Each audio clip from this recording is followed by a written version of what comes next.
사도행전 2장 46절, 47절 같이 읽겠습니다. 190페이지입니다.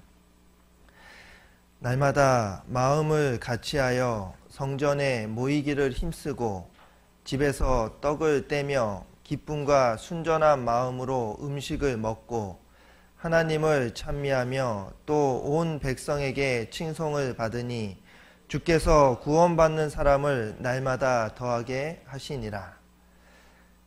사도행전 1장에 예수님께서 승천하시고 또 2장에 성령 강림하시고 또 이제 제자들과 사도들에 의해서 이 교회가 세워졌습니다.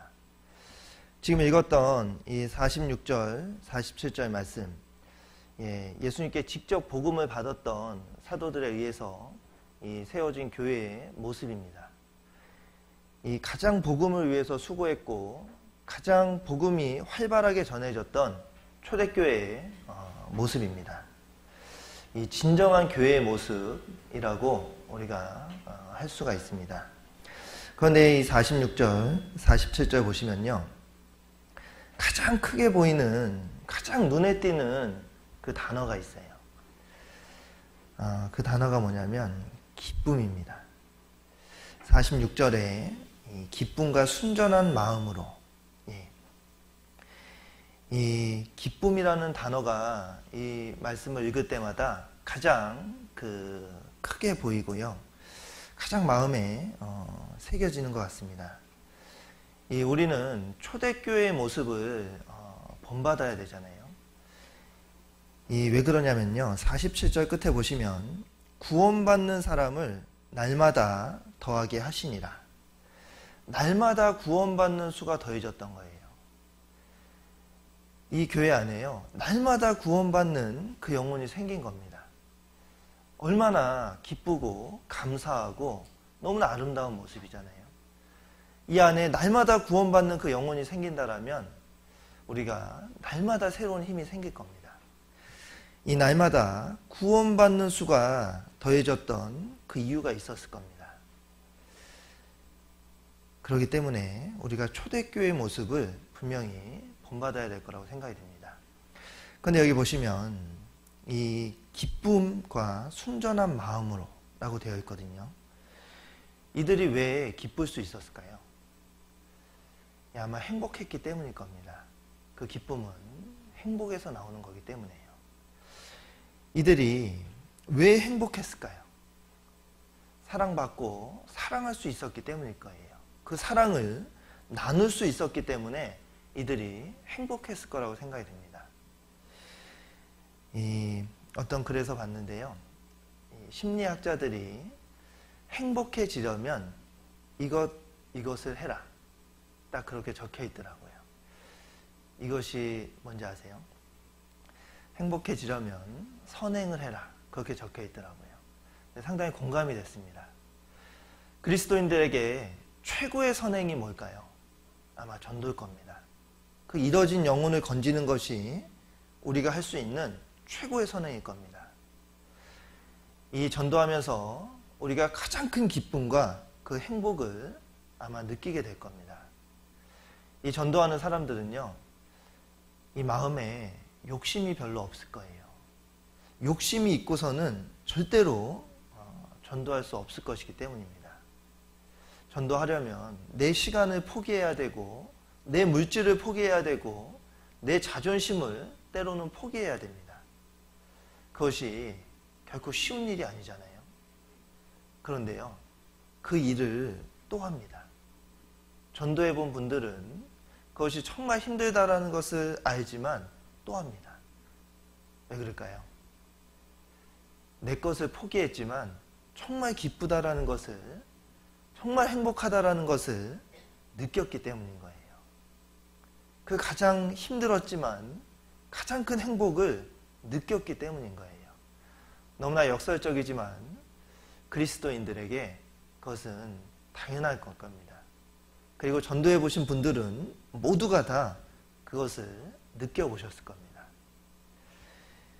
이 초대교회 시대에, 이 시대가 좋은 환경이었기 때문에 이들이 기쁨으로 신앙생활을 할 수 있었던 것이 절대로 아닐 겁니다. 이들은 최악의 조건에서 최고의 신앙을 지켜냈던 거예요. 이 시대 최초의 순교자 스테반이 있었잖아요. 이 11사도 모두가 다 순교했습니다. 자신의 목숨을 걸고 신앙을 지켜야 됐던 그런 시대였던 거예요. 환경이 좋아서, 조건이 좋아서 이들이 기쁨으로 살았던 것이 아니라는 겁니다. 이들에게 있었던 기쁨은 단 한 가지에서 나온 것인 거예요. 이들이 느꼈던 그 기쁨과 행복, 그것은 주님께 받은 그 사랑에서 나왔던 겁니다. 그것을 통해서 이들이 모든 것이 감사했던 거예요. 주님께 받은 사랑 하나만으로 이들이 모든 것을 감사하며 살 수 있었던 겁니다. 우리도 아마 동일한 걸 거라고 생각이 됩니다. 일본에 내셔널 기업이라는 기업이 있습니다. 그 기업의 총수가 마쓰시다 고노스케라는 회장이에요. 그가 자수성가한 사업가로 잘 알려져 있습니다. 그가 12살 때 집안이 완전히 몰락해서 이제 그 자전거 점포 직원으로 그 사회생활을 시작합니다. 이 살벌한 그 사회를 몸으로 체험하면서 어린 시절부터 이제 자라났던 겁니다. 그런데 결국에 그가 530개의 기업, 13만 명의 직원을 둔 대기업의 총수 자리에 이제 오릅니다. 많은 사람들이 그에게 와가지고 이렇게 묻습니다. 당신의 성공의 비결이 뭐냐고. 그가 항상 3가지를 얘기합니다. 그게 뭔지 아세요? 첫째는 가난입니다. 둘째는 허약한 몸입니다. 셋째는 못 배운 것입니다. 누구에게나 이 최악의 조건인, 불평할 수밖에 없었던 이 조건이 그에게는 감사의 조건이었던 거예요. 내가 가난했기 때문에 부지런히 일할 수 있었고, 내가 몸이 약했기 때문에 건강의 소중함을 알 수 있었고, 내가 못 배웠기 때문에 이 세상 모든 사람을 스승으로 두고 배울 수 있었다라고 그가 그렇게 얘기합니다. 이 나에게 주어져 있는 어려운 경제적인 환경, 그리고 나에게 주어져 있는 많은 고난들, 그리고 주변의 그 많은 비난, 그것이요, 나를 불쌍하게 만드는 것이 절대로 아니라는 거예요. 그런 모든 나에게 주어진 조건들이 더 하나님을 의지할 수 있게 만든다는 겁니다. 영국 속담에 이 꿀벌은 물을 마셔서 이 꿀을 만들어내지만 이 뱀은 물을 마셔서 독을 만들어낸다라고 합니다. 이 똑같은 것을 먹었지만 완전히 다른 것을 만들어내는 거예요. 우리도 똑같은 환경이 주어졌지만 그 신앙의 결과는 완전히 다를 수 있다는 겁니다. 우리가 똑같은 그 환경에서요, 우리의 그 생각과 우리의 행동이 그 신앙의 완전한 다른 결과를 만들어낼 수 있을 거예요.